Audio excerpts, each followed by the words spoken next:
두 번째 시간 기독교 강요. 오늘은 하나님을 아는 지식과 인간을 아는 지식이라고 하는 제목입니다. 잠언 1장 7절 말씀을 우리가 함께 먼저 읽고 시작하도록 하죠. 잠언 1장 7절 말씀입니다. 여러분 뭐 잘 아시는 말씀인데 같이 한번 읽겠습니다. 시작. 여호와를 경외하는 것이 지식의 근본이거늘 미련한 자는 지혜와 훈계를 멸시하느니라. 여호와를 경외하는 것이 지식의 근본이다. 제 기억으로는 중학교 1학년 때 이 말씀을 들은 것 같아요. 중학교 1학년 때 이 말씀을 들은 것 같은데 이 말씀이 무슨 뜻인지를 켈빈의 기독교 강요처럼 우리에게 잘 설명해주고 또 도전이 되는 이런 글이 그렇게 많지는 않은 것 같습니다. 제가 참 지난주에 그 켈빈의 생애에 대해서 말씀드릴 때 사실 이렇게 자료들이 좀 여러 가지가 있는데 불분명했던 것 하나 제가 정정해야 될 것 같은 게, 결혼을 해서 9년 사는 동안에 아들을 셋인가 낳았다고 제가 말씀드렸는데 좀 이상해가지고 찾아봤어요. 그랬더니 아들 하나, 그리고 유산이 있었어요. 유산이 몇 번 있었는데, 그래서 그거는 뭐 중요한 건 아니지만 제가 정정을 하겠습니다. 켈빈이 이 기독교 강요를 쓴 것이 500년은 아니죠. 칼빈이 태어난 게 505년이 됐어요. 그러니까 500년 가까이 된 책인데 이게 왜 그렇게 중요한가? 그것을 설명드리기 위해서 제가 우리 시대에 이게 칼빈이 왜 필요한가 하는 것을 잠깐 좀 말씀을 드리려고 합니다. 요즘을 지식 홍수의 시대라고 말을 합니다. 근데 문제는 지식이 너무 많아요. 인터넷으로 뭐 하나만 찾아봐도, 뭐 병명을 하나를 찾아봐도 뭐 정말 무한하게 많은, 뭐 34만 5,735개가 검색됐습니다. 이렇게 나오잖아요. 무한하게 많은, 다 읽을 수도 없고 볼 수도 없는 것들이죠. 과거 같으면 집에 있는 백과사전 하나 한 질이 있으면 그걸로 그냥 뭘 하나 궁금한 거 찾아보면 그게 우리가 얻을 수 있는 일반적으로 지식의 전부였습니다. 도서관을 가지 않는 한. 근데 지금은 어마어마하게 많은 지식들이 쏟아져 나오고 있고 책들도 나옵니다. 근데 문제는 무엇이 정말 참된 지식인가? 그리고 참된 지식과 거짓된 지식이 있단 말이에요. 인터넷은 더 많죠, 사실. 검증되지 않은 지식들이 얼마나 많습니까? 또 책도 마찬가지예요. 어떤 분들은 이게 책에 나온 거라고 사실은, 아니 책이 뭐 다 사실입니까? 정말 별 되지 않는 것들도 많죠. 근데 문제는 참된 지식과 거짓된 지식을 구분할 수 있는 객관적이고 참된 기준이 있는가? 있다면 그것은 무엇인가? 우리가 그것을 알고 있는가? 이런 문제들 말이죠. 그리고 내가 정말 필요로 하는 지식은 뭔가? 무한하게 많은 지식 중에 책방에 가보면, 뭐 여기 책방이야 좀 허접하지만 한국의 뭐 교보문고라든지 이런 데 가보면 정말 여기서 내가 무슨 책을 봐야 될까? 알고 가서 어느 섹션에 가서 어떤 책을 찾지 않는다면 비슷한 책들이 너무나 많죠. 내가 정말 필요로 하는 지식은 뭘까? 그 지식을 얻기 위해서 가장 바르고 효과적인 자료는 뭘까? 또 어떻게 찾아야 되나? 이런 것들이 사실 많은 사람들에게는 불분명하다는 거죠. 그러니까 소위 베스트셀러 목록에 올라있는 책 중에서 양서는 별로 없다는 것 아니에요? 왜냐하면 일반 대중들이 좋은 책이 어떤 것인지를 분별할 수 있는 그런 능력이 적기 때문이라는 것이죠. 또 과거 500년 전에 비해서 지금을 한번 생각해 보십시오. 인간을 연구하는 학문들이 얼마나 많습니까? 뭐 제가 아는 것만, 그냥 생각나는 것만 해도 인류학, 엔트로폴로지, 그리고 심리학, 그리고 의학, 뭐 정신의학 말할 것도 없고, 이런 다양한 학문 분야가 발달했지만 실제로는 정말 인간을 아는가? 정말 인간을 아는가? 우리가 어떻게 쉽게 대답할 수 있겠습니까? 반쪽짜리 지식 수준을 넘어가지 못한다는 생각이 들어요. 그리고 과거에 예를 들어서 뭐 플라톤이라든지 소크라테스라든지 뭐 피타고라스라든지, 과거 우리는 뭐 피타고라스는 수학자로 알고 플라톤이나 아리스토텔레스는 철학자로 알지만 실제로 그 사람들이 가지고 있었던 지식의 이 범위라고 하는 거는 철학만이 아니죠. 수학, 물리학, 기하학, 수사학, 뭐 모든 학문 분야, 종교까지. 피타고라스는 사실 신비주의 종교의 창시자 같은 사람이거든요. 그러니까 이런 모든 부분을 망라하는 그런 지식을 가지고 있었던 사람들이라 한다면 현대의 지식은 너무나 분야별로 세분되어서 사실 협소하고 뿐만 아니라 일정한 지적인 만족은 줄 수 있겠죠. 어떤 책을 읽는다든지 정말 너무나 이 책은 잘 쓴 책이구나. 나에게 신선한 지적인 도전을 주는구나. 그런 책들이 왜 없습니까? 많죠. 그렇지만 총체적인 만족을 줄 수 있는, 전체적인 만족을 줄 수 있는 건 없잖아요. 또 지식의 발달이 사람을 변화시키지도 못해요. 똑똑한 사람들이 정말 품성과 도덕적으로 올바른가? 그렇지 않죠. 그리고 인간을 더 행복하게 해주지도 않아요. 내가 이 지식을 가지고 이것을 가지고 돈을 만들 수 있을지는 모르지만 그것이 나를 행복하게 만들어주지는 않는 것이죠. 그래서 전도서 기자가 이미 솔로몬이 똑똑한 사람이었는데 전도서에 이렇게 썼잖아요. 지혜가 많으면 번뇌도 많으니 지식을 더하는 자는 근심을 더하느니라. 그런데 기독교 강요의 첫 번째 제목들을 우리가 주목하는 게 중요한데 첫 번째 1권, 4권이 있어요. 제가 지난주에 말씀드렸지만 1권, 창조주 하나님에 관한 지식이죠. 1장, 제목이 있습니다. 하나님에 관한 지식과 우리 자신에 관한 지식은 서로 연결되어 있다. 그러면 이 둘은 어떻게 서로 관련되는가? 하나님에 관한 지식, 인간에 관한 지식. 1절, 자신을 알지 못하고는 하나님을 알지 못한다. 제목이에요. 1절 제목. 그 다음에 2절의 제목, 하나님을 알지 못하고는 자신을 알지 못한다. 여기까지는 정말 유명합니다. 기독교 강요를 모르는 사람들도 이거 정도는 들어봤어요. 하나님을 알지 못하면 나를 모른다. 나를 모르면 하나님을 알 수가 없다. 결국 이 두 가지 지식이 인간이 가장 필요로 하는 근본적이고 가장 중요한 지식인데 이 두 가지는 하나만 알고 둘은 모를 수 없다는 거죠. 이 둘은 서로 연결되어 있다는 것이죠. 르네상스를 거쳐서 근대로 가면서 모든 학문의 기초가 되었던 신학. 중세시대의 신학이 모든 학문의 기초, 신학에서 철학이 나오고 다 나왔죠. 근데 그 신학이 중심부여에서 주변부로 밀려나 버렸어요. 물론 지금은 어떻습니까? 지금은 실종돼 버렸죠. 신학이라는 거는. 신학이라는 게 무슨 단순히 신학교에서 하는 신학 그런 차원이 아니라 하나님을 근본적으로 중심에다가 두고 모든 공부를 하는 거예요. 의학이든 물리학이든 무엇이든 실종됐죠. 그래서 한 예를 들면 1636년에 하버드 대학교가 개교를 했는데 하버드 대학교 초대 이사회, 처음 이사회가 결정을 해서 써놓은 글이 있어요. 그 글에 이렇게 되어 있습니다. 그러니까 하버드 대학교가 왜 존재하는가 이런 얘기겠죠. 자, 인용을 합니다. 모든 학생들은 그의 인생과 학문의 주된 목표가 하나님과 예수 그리스도를 아는 것이며 그렇기 때문에 모든 진지한 지식과 학문의 유일한 기초로서 그리스도를 그 근본에 두어야 한다는 것을 명백하게 배우고 진지하게 고찰하게 해야 한다.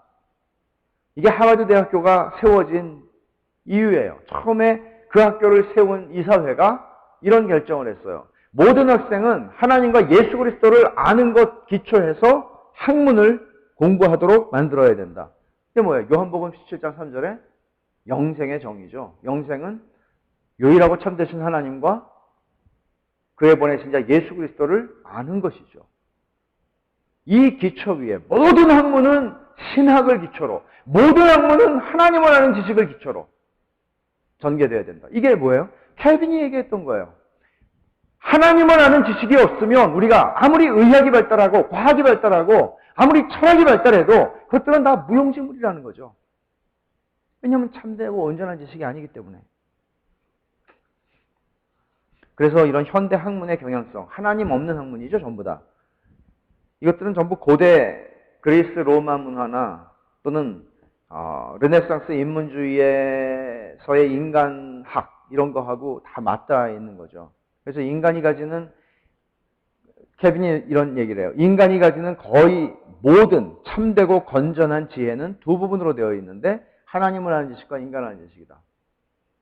그래서 여러분, 신앙을 가지고 있다는 것은 잠언 1장 7절에서 말한 것처럼 여호와를 경외하는 것, 이게 신앙의 정의예요. 여호와를 경외하는 것, 여호와를 경외하는 것이 지식의 근본이다. 이 지식이라고 얘기할 때에는 모든 지식을 망라하는 얘기를 하는 것입니다. 여호와를 경외하는 것. 그러므로 신앙을 근거로 하지 않는 한 인간이 아무리 똑똑하고 많은 지식을 연마하고 발달시킨다 할지라도 그것은 자기 파괴 행위라는 결과를 초래할 수밖에 없다는 거죠. 결코 조금 더 행복하게 해주지 못하고 결국에는 파괴하는 것입니다. 그래서 켈빈이 자기를 알지 못하고 하나님 알 수 없고 하나님 알지 못하고는 자기를 알 수 없다. 어느 게 먼저냐? 그거는 어렵다고 얘기를 해요. 켈빈이.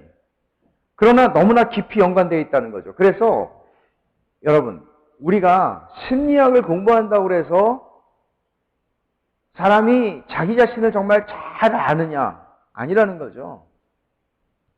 그러면 켈빈이 말하는 인간이에 이것은 전적으로 하나님 앞에서 내가 누군가, 하나님과의 만남에서 일어나는 자기의 이해, 하나님의 현존, 하나님의 임재 앞에 드러나 있는 나, 그걸 보는 거예요. 그걸 알지 못하면 우리는 나를 모르는 것입니다.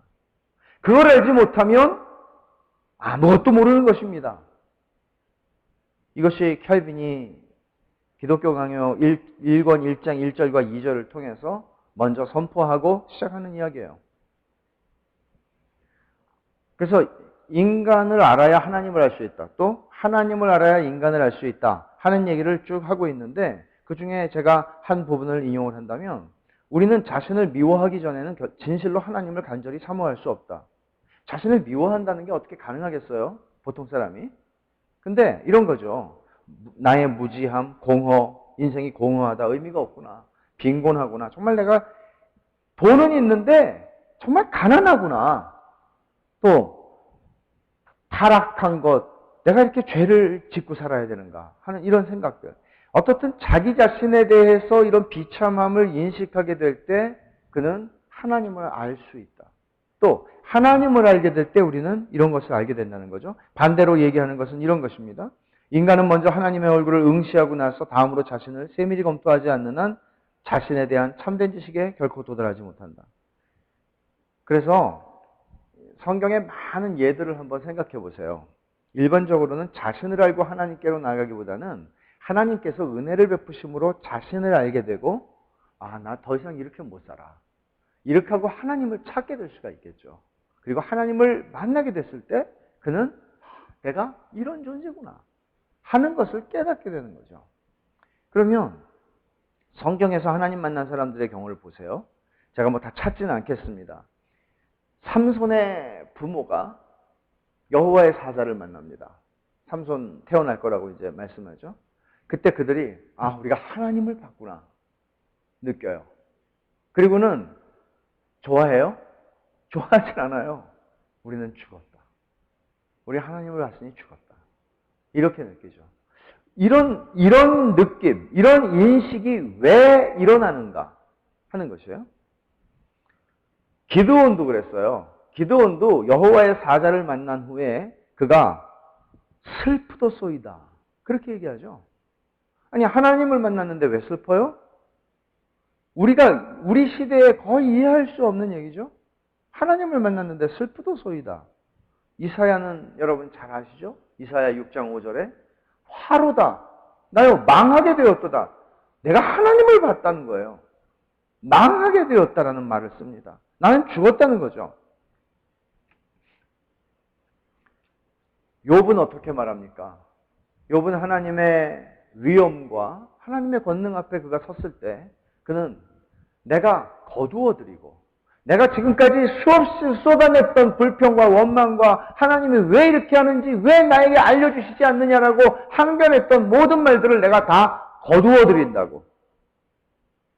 그리고 회개합니다라고 얘기를 해요. 욥은 하나님을 뵙자 자기가 가지고 있었던 질문들이 사라져요.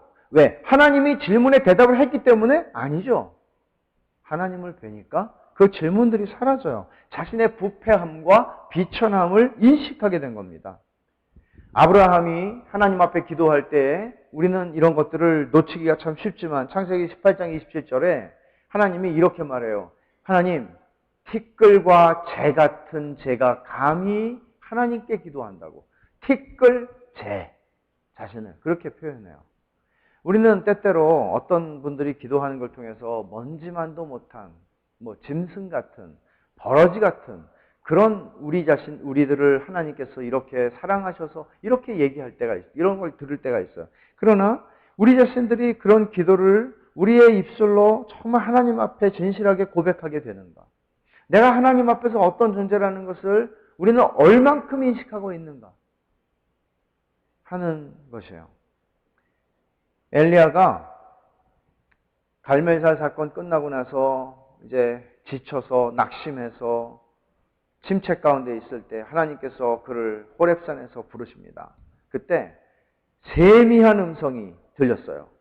근데 세미한 음성이 들려서 그가 이게 하나님이시구나 하는 걸 느꼈을 때 어떤 표현이 나오나 하면 엘리야가 겉옷으로 얼굴을 가렸답니다. 그냥 하나님의 음성이 들렸단 말이에요. 음성이 들렸는데 겉옷으로 얼굴을 가려요. 하나님을 만나는 사람들이 하나님 앞에서 자신들을 인식했기 때문이죠.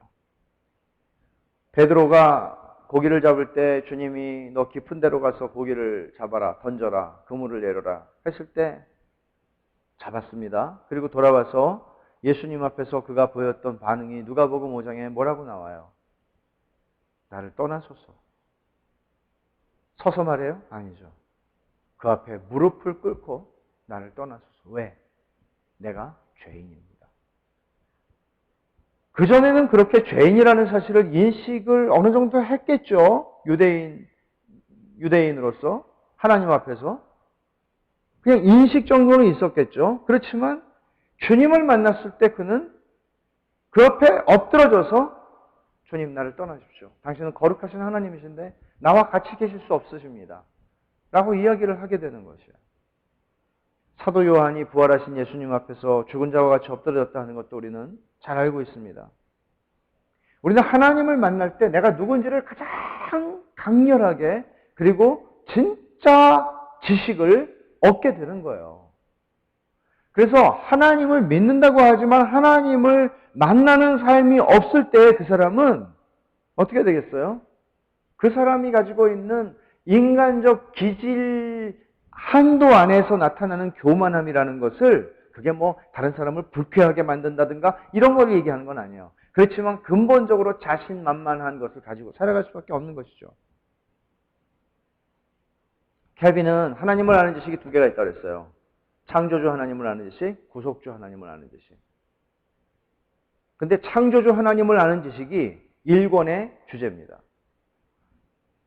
그래서 우리가 몇 주 동안은 창조주 하나님을 아는 지식에 대해서 공부를 하게 될 텐데 중요한 부분은 여기에 있어요. 기독교 강요가 저는 오늘날 21세기의 교회에 주는 아주 중요한 강조가 있는데 그것은 무엇인가 하면 하나님을 알려고 할 때 여러분 지금 어떤 이야기입니까? 하나님을 우리가 알지 못한다면 신앙이란 무엇이냐? 하나님을 아는 것이에요.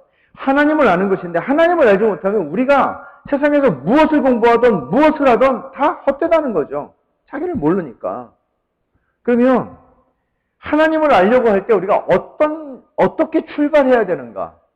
예를 들어서 여러분이 어떤 공부를 하려고 하면 책방에 가서 그 분야에 대한 책들을 살 수 있고 혹은 그 전문가에게 어떤 책을 보는 게 좋다는 얘기를 들어서 그 책들을 구입할 수 있고 아니면 내 수준을 알면 뭐 더맨 더머 같은 아주 초보적인 수준의 책들을 살 수도 있겠죠. 그러나 하나님을 알려고 할 때 우리는 어떻게 해야 되느냐는 거죠.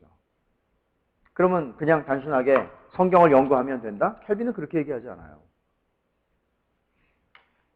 하나님을 알려고 할 때 그 출발점은 이거 무슨 얘기인가 하면 어떤 자세로 내가 하나님을 알려고 해야 되는가? 어떤 자세로 해야 되는가? 왜냐하면 하나님이 인격이시기 때문에.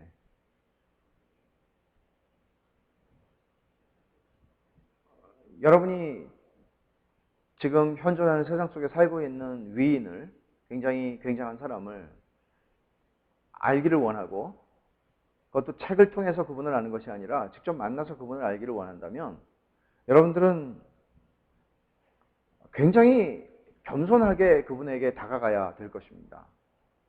제가 15년 전에 한국에서 이제 존 파이퍼 책을 처음 읽고, 야, 이런 분이 계시구나. 그리고 편지를 썼어요. 제가 안식년인데 가서 6개월만 좀 따라다니면서 가방 든다는 소리는 제가 안 했지만 6개월만 좀 그냥 옆에서 배우기만 해도 이 한량없는 은혜를 제가 하여간 뭐 썼어요. 그런데 6개월 있는 거는 되는데 2번 정도 개인적으로 만날 수 있다고 그래서 안 갔죠. 근데 어떤 자세로 해야 되는지는 그 정도 되면 알죠. 정말 겸손하게, 정말 당신에게서 배우고 싶습니다. 나를 좀 가르쳐 주십시오. 그렇게 우리는 접근할 수 있죠. 하나님이에요. 존 파이퍼가 아니고 하나님이에요. 우리는 하나님을 모르던 사람이 아는 것과 또 아는 사람들이 더 알기를 원하는 것과 마찬가지예요. 하나님을 알려고 할 때 우리는 어떤 자세로 가야 되는가? 이것을 켈빈은 근본적으로 이게 제가 볼 때는 켈빈의 기독교 강요나 주석이나 모든 켈빈의 글들 속에 나타나 있는 사상이에요. 이렇게 말합니다. 하나님은 주의 깊게 탐색해야 할 뿐이라기보다는 경배받으셔야 할 뿐이기 때문에 우리는 지나친 호기심에서 하나님의 본질을 탐구하려고 시도할 것이 아니라 오히려 하나님의 사역에서, 다시 말해 우리에게 가까이 하시며 친밀히 하시며 어떤 의미에서 자신을 전달하신 그 사역에서 하나님을 숙고해야 된다. 기본적으로 호기심이 아니라 다리 꼬고 앉아서 성경 이렇게 보면서 신학책을 읽으면서 그런 게 아니라 예배하고 경외하고 경배받으셔야 할 뿐이라는 사실을 알고 그분에게 나가야 된다는 거예요. 저는 돌아보면 신학교에서 너무나 건방지게 신학 공부를 했어요. 너무나 경박하게 신학 공부를 했어요. 그렇게 토론하고 마치 철학 토론하는 거나 마찬가지로. 근데 그게 아니라는 거죠.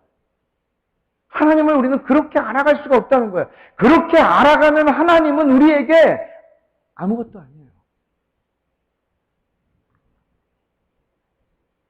켈빈은 경건이 하나님을 알려는 출발점이다 그랬어요. 경건. 이 경건을 어떻게 정의하는가 하면 하나님에 대한 경외와 사랑이 결합된 것이다. 이게 전제 조건이다. 어떤 하나님을 아는 지식의 전제 조건이다. 경건이 없이는 하나님을 알 수 없다. 경건이 없이 아는 신학 지식은 그 사람에게 자신을 알게 할 수 없다는 거예요. 참된 지식이 아니라는 거죠.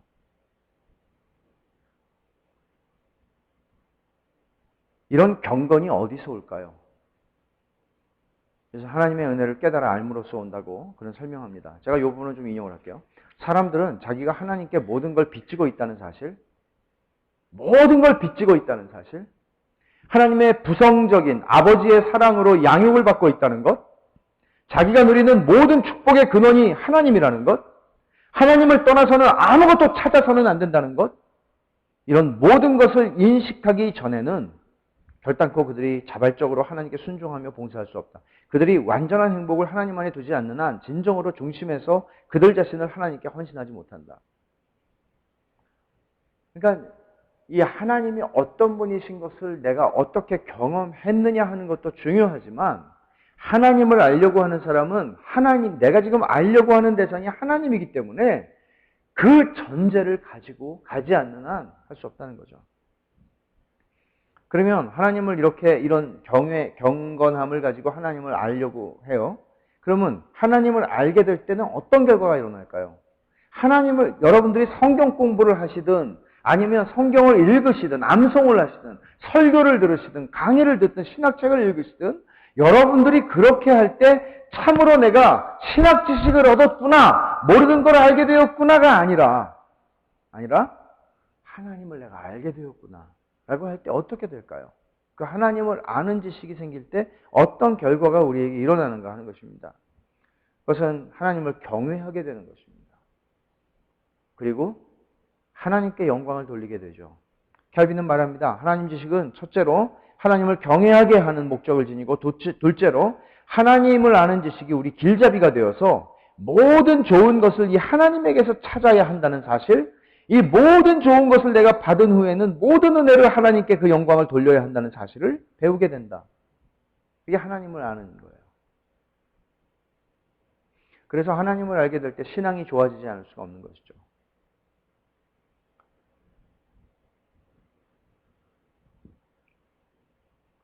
하나님을 알게 될 때 또 하나 일어나는 것은 죄를 억제하는 효과가 나는데 형벌에 대한 공포 때문이 아니라 하나님을 아버지로 사랑하고 경외하기 시작하기 때문에 죄를 짓지 않을 수 있는 힘이 생긴다는 거예요. 그리고 내세에 소망이 생긴다고 또 얘기합니다. 켈빈은. 참 재미있는 표현이 하나가 있는데 사람들 그렇게 얘기하잖아요. 아니 이 세상에서 악인들이 이렇게 심판을 받지 않고 잘 되고 의인들은 고난을 당하고 믿는 자는 고난을 당하고 믿지 않는 자는 잘 되고 그럼 이게 도대체 하나님 어떻게 살아계신 겁니까? 선하십니까? 이렇게 표현하는 분들이 계시죠. 시편 73편에도 나오는 얘기죠. 오래된 인간의 불평입니다. 그런데 켈빈이 이렇게 설명을 해요. 이건 참 뒤집어서 생각하는 설명이라고 볼 수 있는데 그도 인정하죠. 악인의 형통과 의인의 고난을 보라고. 왜냐하면 켈빈 그 당시에만 하더라도 켈빈이 편지를 제가 지난주에 말씀드렸잖아요. 4,000통 이상 썼다고. 그 중에 1,400개는 자기가 친히 쓴 거예요. 그래서 켈빈이 건강이 굉장히 약했던 사람인데요. 그 하인리 블링거라고 하는 다른 개혁, 이 사람도 종교개혁 지도자죠. 이 사람에게 우정이 있으니까 이 사람에게 편지를 쓰면서 그런 얘기를 했어요. 그런 걸 얘기한 게 있어요. 좀 당신처럼 내가 편지를 좀 그냥 대충 쓰거나 안 써도 충분히 이렇게 우정이 유지될 수 있는 관계면 얼마나 좋겠냐고. 나는 이 편지 때문에 너무 힘들다고. 그러니까 유럽에 있는 신자들이나 지도자들이 질문이 생기면 칼빈에게 편지를 썼거든요. 그러니까 어떤 사람들은 감옥에서 고난을 당하는 가운데 신앙 때문에 편지를 써요. 감옥에서 막 회의가 들고 이럴 때 편지를 또 써요. 그러니까 그래서 이런 얘기를 써요. 특히 이제 켈빈이 불란서 사람이기 때문에 불란서 사람들이 켈빈한테 편지를 많이 보냈나 봐요. 그러니까 켈빈이 특히 불란서 사람들은 저를 너무나 괴롭힙니다. 편지가 너무 많이 오는 거예요. 그래서 편지를 쓰지 않을 수가 없는 거죠. 너무 아주 안타깝고 절박한 상황 속에서 그들이 켈빈에게 질문을 하고 있으니까 말이에요.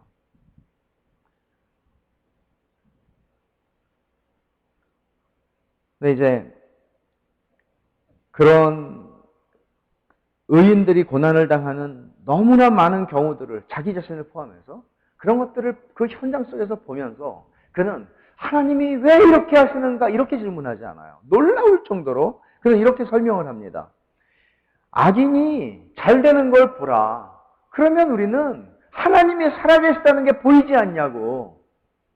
무슨 얘기인가 하면 악인이 잘 되는 걸, 악인이 잘 되다가 건강하게 고통 없이 죽는 걸 보라고. 그럼 진짜 하나님 살아계신 걸 우리는 알지 않냐고. 마지막에 심판하실 하나님이 계시다는 걸 우리는 알지 않냐고. 도리어. 그리고 의인들이 고난을 당하며 화영장에 이슬로 사라져가는 것들을 보지 않느냐고. 그러면 우리는 하나님 살아계신 걸 보지 않냐고. 반드시 갚아주실 그 하나님을 우리는 바라보게 되지 않느냐고. 이것이 우리에게 얼마나 많은 소망을 불러일으키느냐고.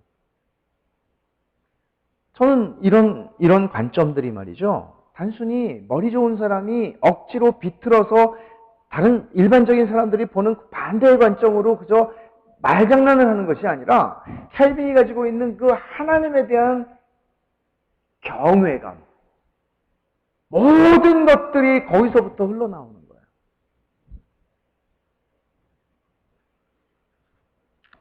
그리고 켈빈은 또 한 가지 굉장히 중요한 부분을 얘기하는데 인간의 궁극적인 행복을 목적으로 해서 하나님께서는 당신을 우리에게 알게 하신다는 거예요. 인간이 진짜 행복하려는 조건이 뭐냐? 하나님을 아는 거라는 거예요. 그래서 하나님께서는 우리에게 당신을 알리시기를 원하셨고 기뻐하셨다는 거죠. 그렇게 해서 한 게 뭔가 하면 두 가지인데 인간의 본성 안에 종교의 씨앗을 주셨다고 그래요. 종교의 씨앗. 그리고 두 번째는 이 우주 만물에 하나님이 창조하신 세상을 통해서 자연 계시죠. 그게 일반 계시. 그걸 통해서 하나님을 볼 수 있게 하셨다는 거예요.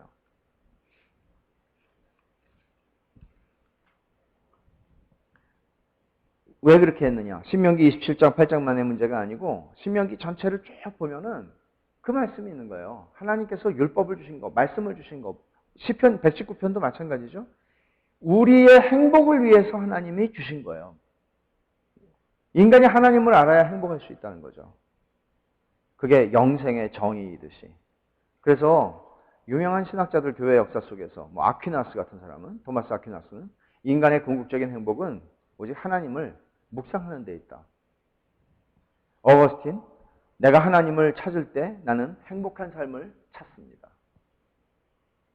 그런데 와서 헨리 마틴이라고 하는 19세기의 선교사는 31살에 죽은 사람이지만 그의 일기 속에서 이런 인상적인 글을 남겼어요. 하나님의 성품을 묵상하면서 보낸 시간보다 인생에서 낭비되지 않은 시간은 없었다. 내 시간들이 뭐 하는 것들을 했지만 선교사역 한 거 뭐 한 거 많지만 하나님이 어떤 분이신지를 배워서 알아가던 그 시간보다 내 인생을 돌아볼 때 그거보다 더 값진 시간은 없더라는 거예요. 그럼 어떻게 하나님을 알 수 있을까요? 이 질문을 할 때 우리가 제일 먼저 가져야 되는 것은 뭔가 하면 여러분들이 신학책이 좋고 나쁜 걸 분별할 수 있는 기준이 있는데요. 그 중에 하나는 뭔가 하면 내가 하나님을 아니, 내가 이거를 가르쳐준다 뭐 이런 차원보다는 하나님은 우리가 잘 모르는 분이다 하는 거예요. 이게 신학의 기준, 전제예요. 하나님은 불가해성, 알 수 없는 분이다. 그래서 하나님이 어떤 일을 하셨는지, 하나님이 어떤 성품을 가지신 분인지, 속성을 가지신 분인지 그걸 우리는 알 뿐이에요.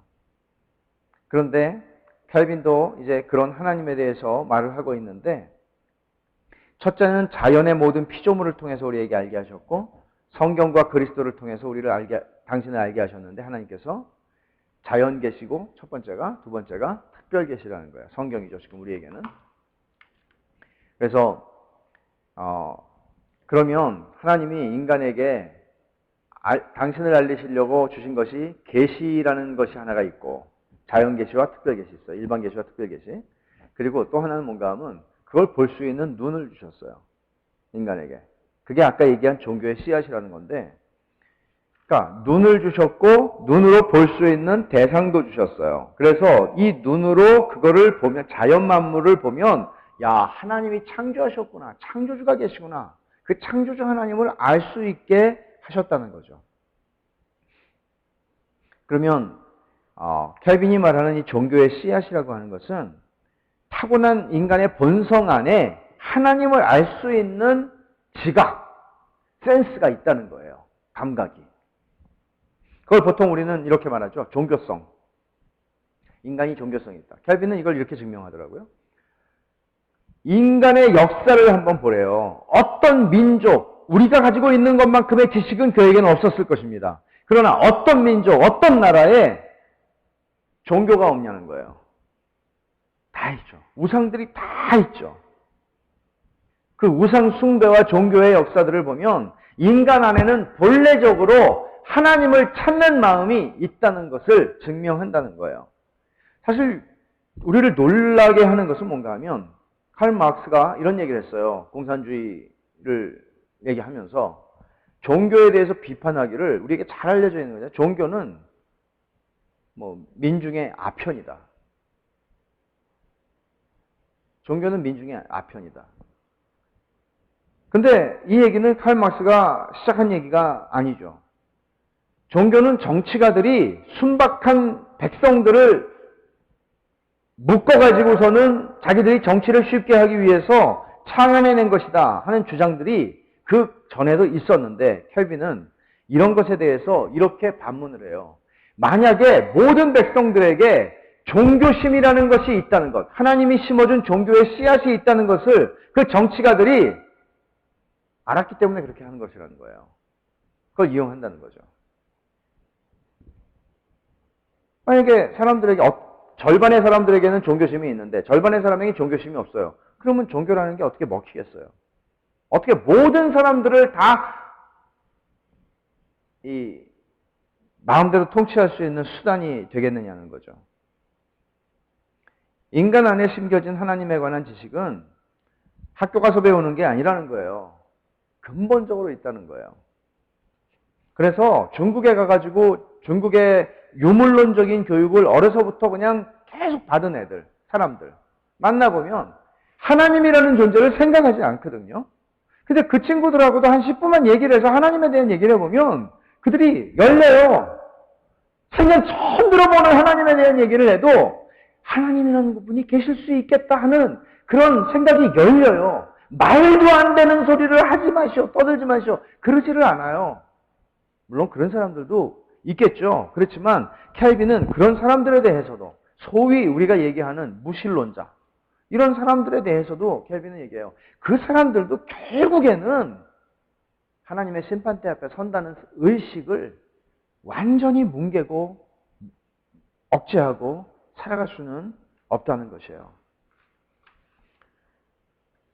그래서 만약에 켈빈이 하는 얘기는 만약에 우리가 이 하나님을 아는 지식 이 부분을 상실하게 된다면 인간은 걷잡을 수 없이 그러니까 하나님을 경배하지 않는 인간이라면 짐승과 진배 없다는 거예요. 그렇게 말을 해요.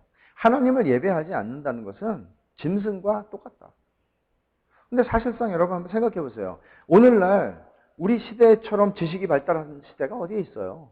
지금 지식이 제일 발달한 시대 아니에요. 그런데 지식이 가장 발달한 시대지만 사실 우리 시대 속에서 우리는 인간이 하나님을 경배하고 하나님을 높이고 하나님을 중심에 두고 있는 그 지식을 잃어버렸기 때문에 인간이 최저선, 인간으로서 넘어서서는 안 되는 이 최저선을 넘어가고 있는 것들을 우리는 많은 현상 속에서 보게 되는 거죠. 첫째로 하나님이 종교성 주셨다는 거예요. 씨앗. 그다음에 둘째는 자연계시인데 자연계시를 오늘 얘기를 해요. 자연계시 얘기하면은 이제 오늘 분량이 끝나는데 이 세상, 하나님이 만드신 세상을 켈빈은 이렇게 표현을 해요. 하나님의 영광을 하나님이 보여주시는 극장. 그래서 하나님의 영광의 무대라는 말을 해요.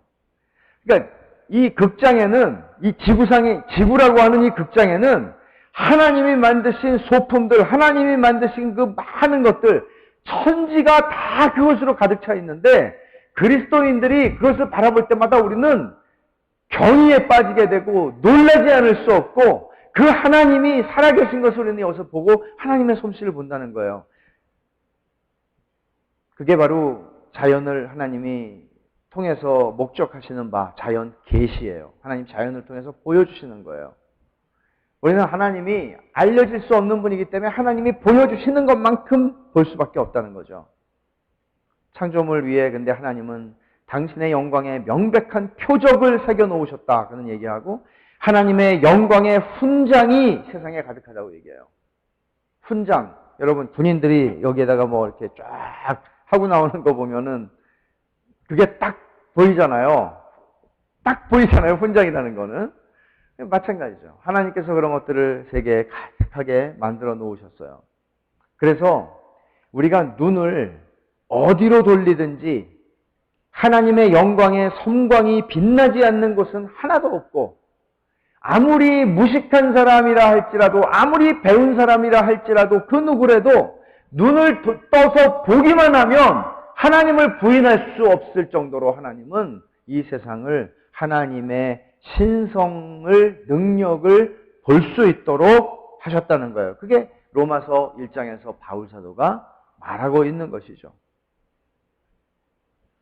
문제는 뭔가 하면 이 눈부시고 화려한 지구상, 그러니까 최고로 화려하고 눈부신 극장 속에 들어와 있는 그 모든 관객들이 눈이 멀었다는 거죠. 아무것도 못 봐요. 그 화려한 극장 속에서 그 화려한 영광을 아무것도 보지 못해요. 왜 그럴까요? 종교의 씨앗이 우리 본성 안에 있는데 그거를 억누른다고 말해요. 로마서 한번 찾아보죠. 로마서 1장.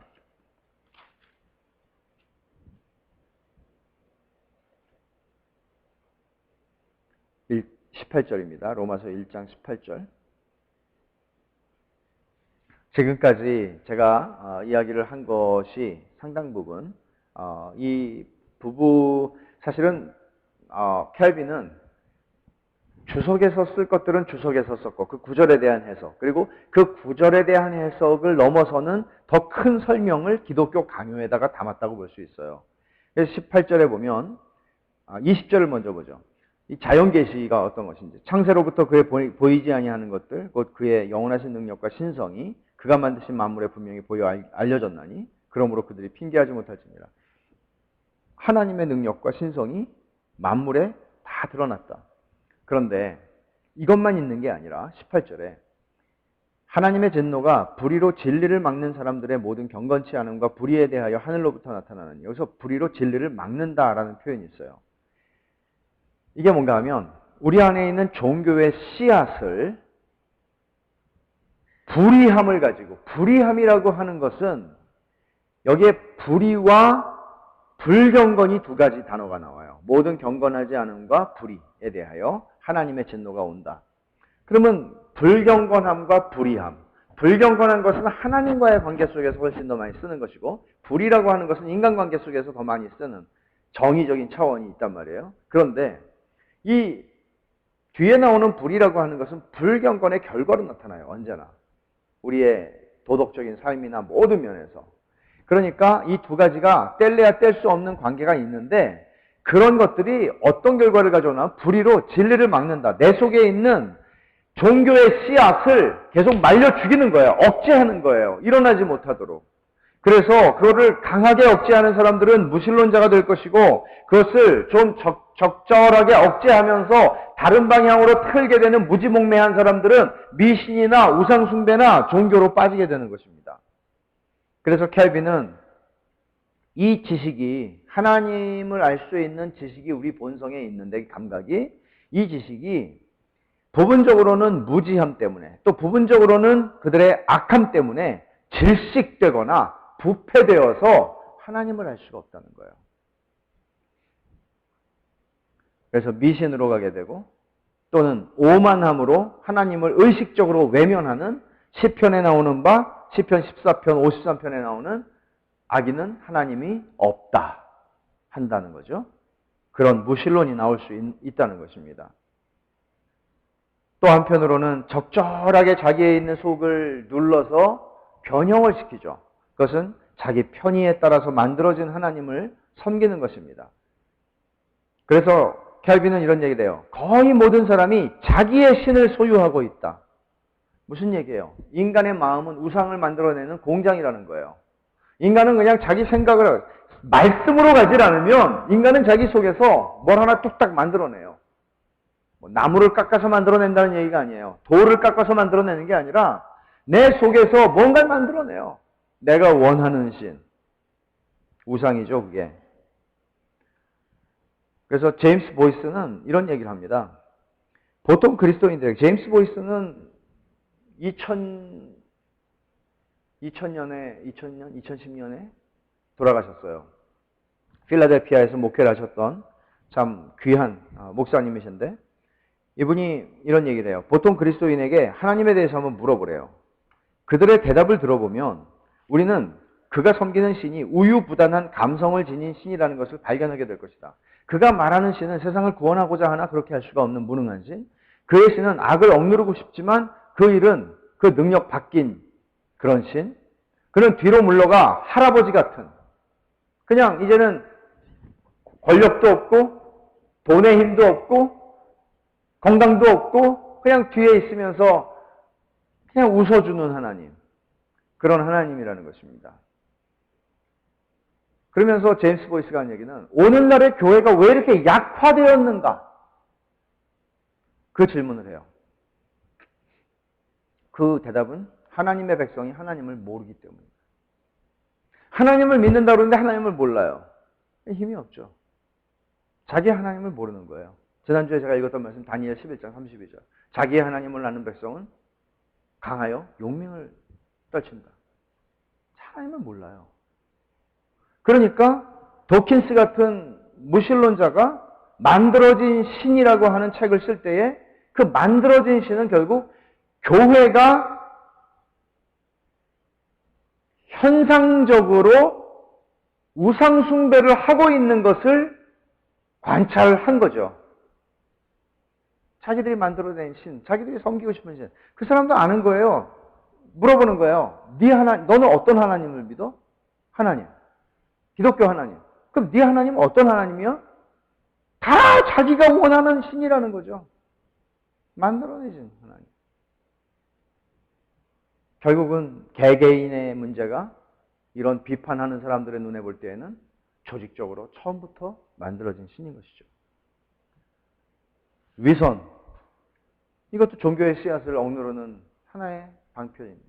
그래서 내가 어떤 행위는 해요. 찬송도 부르고 기도도 하고 다 해요. 그렇지만 실제로는 자기 삶은 방종 가운데 있는 거죠. 왜? 켈빈의 지적은 뭔가 하면 하는데 종교 행위는 하는데 하나님이 없어요. 내가 경배해야 할 하나님, 나를 그 하나님 앞에서 내가 어떤 존재인지를 인식하고 그 앞에 무릎을 꿇게 하는 하나님, 그 하나님이 없는 거예요. 켈빈은 자기가 섬기는 하나님, 자기가 신학자로서, 목사로서 자기가 그 하나님 앞에서 살아가고 있었던 그 하나님, 자기를 보시는 하나님, 내 마음을 아시는 하나님, 그 하나님 앞에서 그는 살아갔다는 거죠. 오늘 우리가 우리 자신들을 돌아봐야 하는 것은 바로 그런 것입니다. 나는 지금 사람들 앞에서 교회에서 어떤 사람인가가 아니라 내가 아무도 없을 때 내가 누구인가 하는 게 진짜잖아요.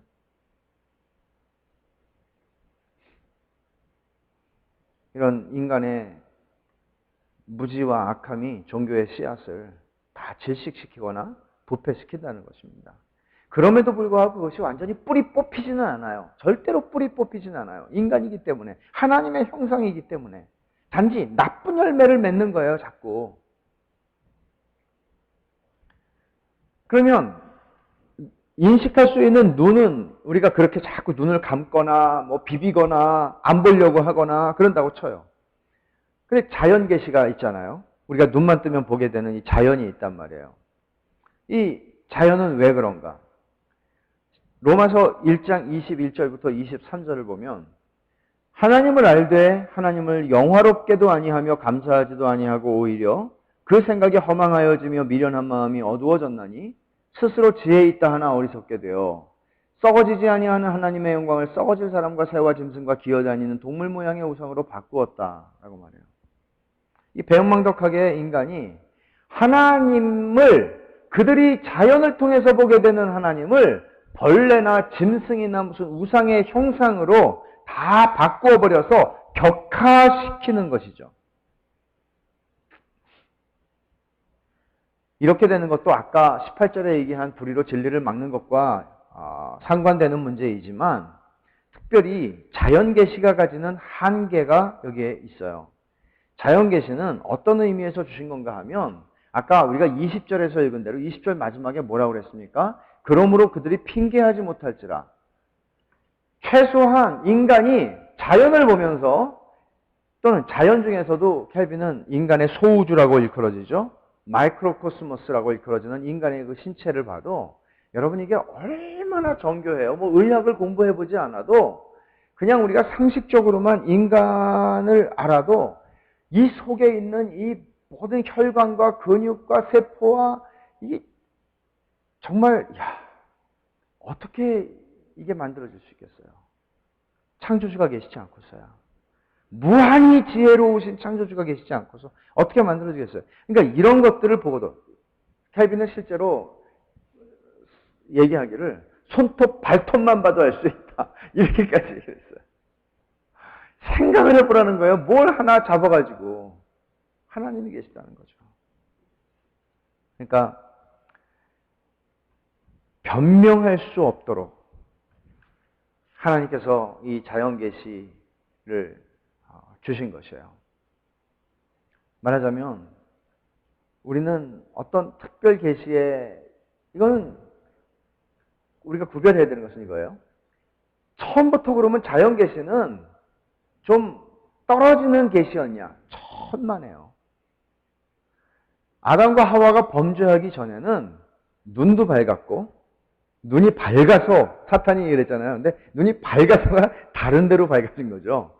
눈이 진짜 밝아서 자연의 모든 만물 속에 나타나는 하나님의 솜씨와 하나님의 능력을 그들은 충분히 알았고 하나님을 찬송할 수 있었습니다. 우리는 구원받은 사람들은 그렇게 갈 수 있는 사람들이에요. 그런데 벌레를 하나를 봐도 하나님을 찬송할 수 있는 거죠. 꼭 무슨 굉장한 무슨 그랜드 캐년이나 이런 데를 보지 않아도 말이에요. 그런데 타락하고 나니까 인간은 이 자연을 통해서 모호한 하나님을, 이거보다는 더 정확한 표현을 쓰면 하나님의 존재를 인식할 수 있게 된 거예요. 하나님을 인격적으로 안다라는 표현보다는 awareness가 생기는 거예요. 하나님이 계시다. 인식이 생기죠. 그래서 신학에는 이런 용어가 있어요. 자연신학이라는 용어가 있어요. 자연신학이라는 건 뭔가 하면 이 자연을 통해서 하나님이 어떤 분이시라는 것을 충분하게 설명하는 신학이 자연신학인데, 켈빈의 입장이나 우리가 지금 가지고 있는 우리 신학적인 입장은 자연신학은 불가능한 거죠. 아무리 똑똑해도 자연을 보고 하나님을 요추해낼 수는 없죠. 정확하게. 그것은 성경과 우리 구주 예수 그리스도의 구속사역을 통해서, 그 삶과 구속사역을 통해서만 우리에게 온전하게 창조주 하나님을 알 수 있지만 구속주 하나님을 알 수가 없는 것이에요. 그래서 우리는 다음 시간에 우리가 공부하게 될 특별계시, 성경이 우리는 필요한 것입니다. 다음 시간에 우리가 2주에 걸쳐서 성경 특별계시에 대해서 공부를 하게 되는데, 오늘 이야기의 결론을 내리면 하나님을 아는 지식이 주는 유익이 뭐냐? 저는 특히 우리 시대와 같이 가볍고 참 천박하고 너무너무 가볍고 천박하죠. 만약에 우리가 기독교 강요를 여러분들이 한번 읽어보시거나 이번에 강의를 들으시거나 혹은 19세기의 스펄전의 설교를 읽으시거나 혹은 16, 7세기의 책들을 조금만 읽어본다고 해도 우리는 우리 시대가 얼마나 경박한지 알게 될 거예요. 그 시대에 그들이 했던 설교들과 지금 우리가 보통 듣는 설교들과 다르다는 거죠. 켈빈은 하나님을 아는 지식이 중요하다는 것을 얘기하면서 그가 주는 메시지는 이런 거죠. 하나님을 우리는 천박하고 피상적으로 이렇게 그런 자세로는 알 수 없다.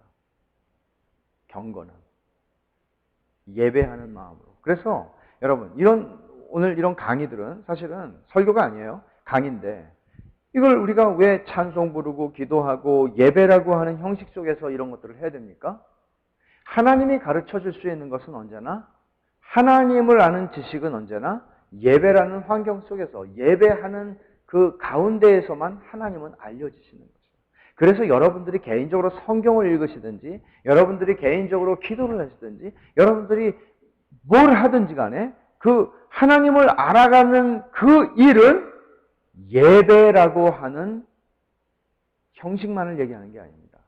예배라고 하는 내 마음 중심 속에서만 하나님은 알려지시는 분이세요.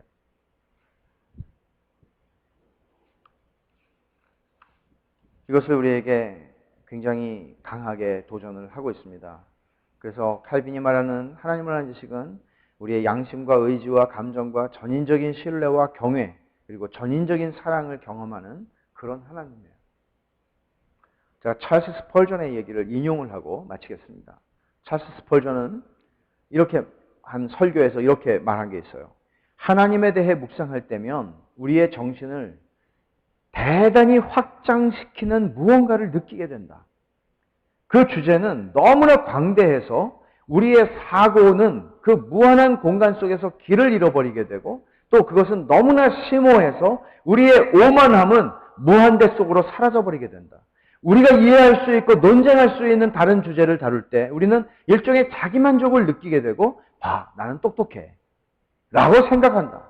그러나 이 놀라운 학문에, 하나님을 아는 지식에 이르게 되면 우리의 다림줄은 그 깊이를 측정할 수 없으며 우리의 날카로운 눈은 그 높이에 이르지도 못하기에 나는 아무 소용이 없고 아는 게 없구나 하고 뒤로 돌아가서 진지하게 고백하게 된다.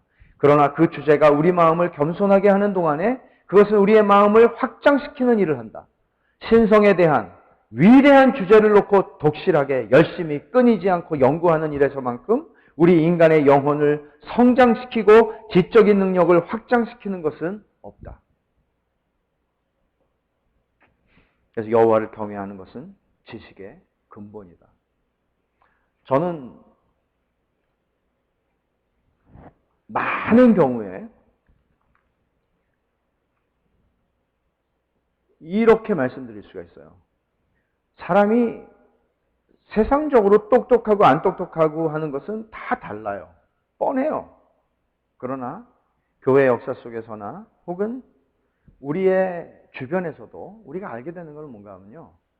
하나님을 아는 사람은 진실로 똑똑한 사람이에요. 하나님을 아는 사람은 진실로 똑똑한 사람이에요.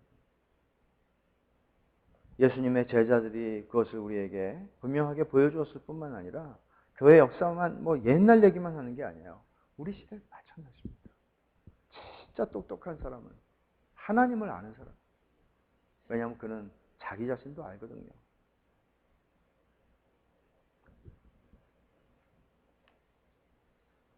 같이 기도하겠습니다. 하나님 아버지 감사합니다. 저희들이 하나님을 알 수 있도록 저희들을 이 자리까지 저희들의 인생에서 올 수 있게 하신 분은 하나님이십니다.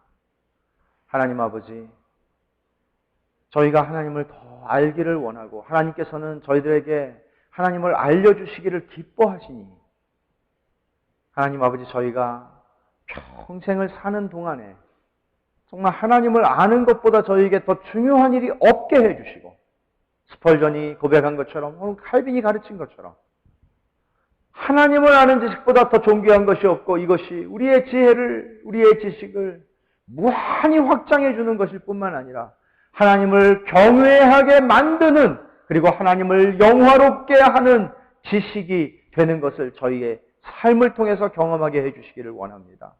하나님 아버지, 이 세상에 대해서는 조금 저희가 모를지라도 하나님에 대해서는 더 알게 해 주시옵소서. 하나님을 알고 저희 자신을 알므로 참된 경외함이 저희의 깊은 속에서 하나님을 향하여 일어나게 하시고 참으로 하나님을 경외하고 경배하는 그런 존재로 하나님께서 창조하신 목적대로 존재하는 저희들이 되기를 원합니다. 하나님 아버지, 정말 하나님을 경외하는 경건한 마음으로 하나님을 알기를 소원하고 그런 경험을 하고 하나님을 영화롭게 하는 그런 저희들이 되게 하여 주시옵소서. 하나님 아버지, 그런 하나님의 사람들이 이 시대에 정말 필요하고 그런 하나님의 사람들로 채워지는 교회가 필요한 줄 압니다. 하나님 아버지, 그래서 이 세상 사람들에게 참 하나님을 부인하고 하나님을 모욕하는 사람들에게 살아있는 증거요 하나님의 영광을 선포하는 교회가 되게 해주시고 저들의 입을 다물게 하는 그리하여 참으로 선하시고 존귀하신 하나님 앞에 돌아오게 만드는 주님 그런 교회의 사명을 감당할 수 있도록 저희들에게 은혜를 베풀어 주시옵소서. 하나님 아버지, 저희가 하나님께서 주신 새로운 눈으로 눈을 뜨고 하늘을 바라보고 숲을 바라보고 새를 바라보고 이 모든 자연 만물을 볼 때 시편에서 고백하였던 것처럼 참으로 하나님의 그 놀라운 솜씨를 우리 가슴 속에서 찬양하고 찬양하는 주님 그런 은혜도 더하여 주시옵소서. 예수님의 이름으로 감사하며 기도하옵나이다. 아멘.